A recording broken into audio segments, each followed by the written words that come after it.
Hey everybody, welcome back to Appleseed Road. It's time for another Monday meeting. Today we're sitting down with Mike from Electromagnetic Pinball. How are you? I'm well, how are you, Mike? Very well, thank you. Welcome to EMP. Thanks for having us. Happy to be here. Tell us a little bit about this place, how to get started, and how did you get where you are now? Electromagnetic Pinball started in our living room where we had 17 pinball machines and room for little else. We won a bid for 7 pinball machines and we had no place to put them, so we decided to look for a pinball hall. It took us about 4 months to find this location. And I understand now that it's $10 to be able to play. Yes, it's $10 to play all day. There is no coin drop, there are no hidden fees or anything like that. You can come at 10 o'clock in the morning and the last game has to be played or started at 8:45 p.m. There's also a tour. What does that entail? The tour is just a very short synopsis of what we do here and the advances that pinball have taken place from the electromagnetic up into the modern age of pinball. And I've noticed some of your machines, as we'll see in the attachment videos, some of them date back to 1952, others are incredibly modern. The oldest machine that we have currently is Chinatown at 1952. And we have everything running up, I believe, until 1985. And that would be the Simpsons pinball party. So it's a very fun machine. The machine right behind you.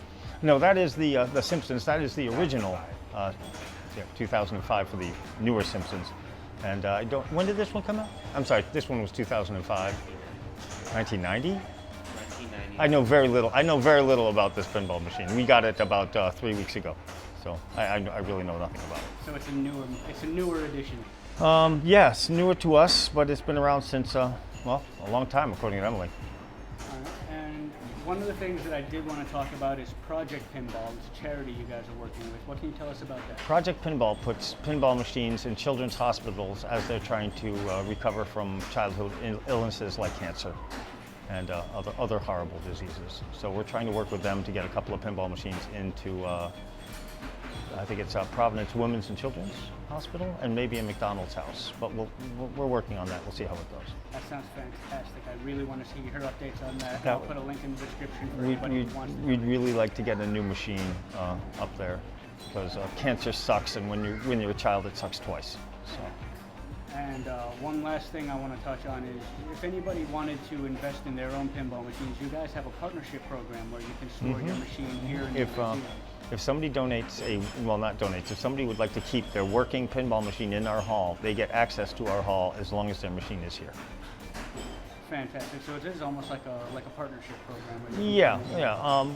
We will take care of all the basic maintenance that a pinball machine needs and make sure that she's in good running condition. And it's when you bring a machine here, it's not like you're losing it. You're gaining the 40 others that are in the hall.